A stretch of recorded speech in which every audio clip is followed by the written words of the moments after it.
दृश्य को छोड़कर निस्वरूप हो जाता है, केवल आत्म स्वरूप हो जाता है। वह ब्रह्म ज्ञानी ही नहीं बल्कि ब्रह्म है, स्वयं ब्रह्म हो जाता है। स्वयं मर्यादा पुरुषोत्तम हनुमान जी को आत्मज्ञान की शिक्षा देने के संबंध में कह रहे हैं। वेद में भगवान शंकराचार्य ने को जब ज्ञान हुआ तो उन्होंने लिखा अहम ब्रह्मस्मि, मैं हूं ब्रह्म हूं। कब? जब आत्म स्वरूप का ज्ञान उसे हो गया, आत्मा का पूर्ण ज्ञान, जिसे चरणदास जी कह रहे हैं तुरिया एक रस आत्मा निर्मल चल अनाथ, घटे बड़े उपजे नहीं तहन बात विवाद। जब योगी लोग उच्च अवस्था में पहुंच जाते हैं, ध्यान के तुरिया अवस्था में, तब एक रस आत्मा है। तुरिया एक रस आत्मा, निर्मल अचल अनाद, यानी नाद से ऊपर है, शब्द के ऊपर है, परम पद है। 7वें और 8वें सुरति कमल में शब्द और प्रकाश घनघोर होता है, और ये शब्द और प्रकाश पाकर जब आत्म स्वरूप की स्थिति में पहुंच जाता है तो परम पद है। इसीलिए कबीरदास जी बता रहे हैं आत्मा ही अमरलोक है, और आत्म स्वरूप में स्थिर हो जाना ही परम पद की प्राप्ति है। इसीलिए हे मानवों, तुम वासना को छोड़कर अपने आत्म स्वरूप में स्थिर हो जाओ, तभी तुम इस संसार से, भवसागर से पार हो सकते हो, अर्थात आवागमन चक्र से मुक्त हो सकते हो। जब दिग्विजय शंकराचार्य को ज्ञान हुआ तो उन्होंने कहा अहम ब्रह्मस्मि, लिखा है मैं ही ब्रह्म हूं। एको हम द्वितीयो नास्ति, एक मैं ही हूं और दूसरा कोई नहीं, अर्थात हम ब्रह्मस्मि, मैं ही ब्रह्म हूं। कब? जब वो आत्म स्वरूप में स्थिर हो गए, पूर्ण आत्मा का ज्ञान हो गया तब।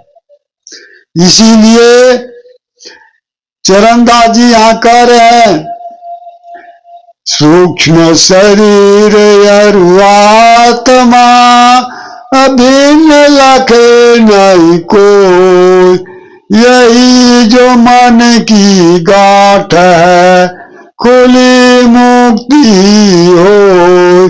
सूक्ष्म शरीर, मन बुद्धि चित्त अहंकार और आत्मा भिन्न लखे नहीं कोई, यही मन की गांठ है। जब सूक्ष्म शरीर, मन बुद्धि चित्त अहंकार सब समाप्त हो जाते हैं, माया मोह, 5 तत्व 25 प्रकृति, ये सब जब छूट जाते हैं पीछे, तब मनुष्य जो है केवल आत्म स्वरूप में जाकर स्थिर हो जाता है। इसीलिए यहाँ कह रहे हैं वो मन बुद्धि चित्त अहंकार से अलग हो जाता है। सूक्ष्म शरीर और आत्मा भिन्न लखे नहीं कोई, यही जो मन की गांठ है खुली मुक्ति होय ही होय। इसी चीज को गोस्वामी तुलसीदास जी कह रहे हैं ये जड़ चेतन की ग्रंथि है।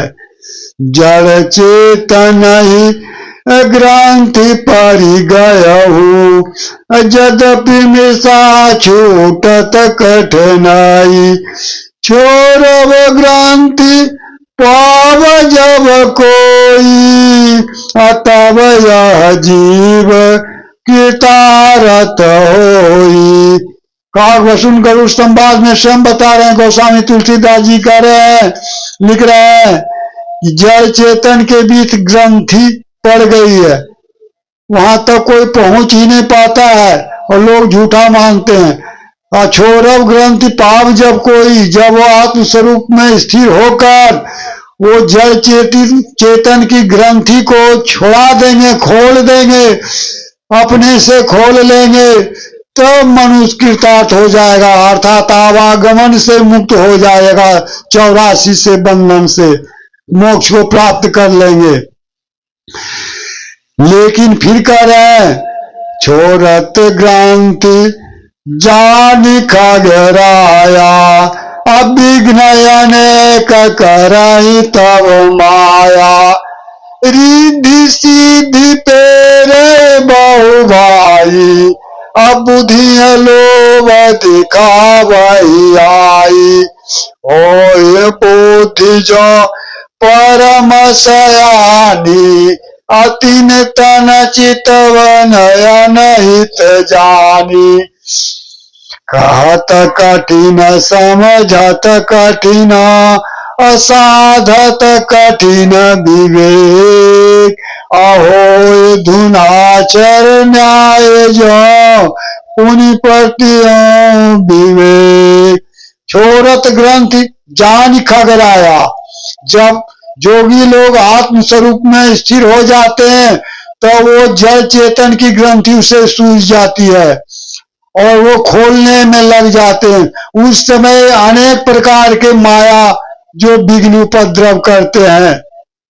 छोड़त ग्रंथि जान खगराया, विघ्न अनेक करहि तब माया, रिद्धि सिद्धि पेरहि बहु भाई, बुद्धि लोभ दिखावा है। रिद्धि सिद्धि अनेक प्रकार के प्रलोभन जोगियों को देता है।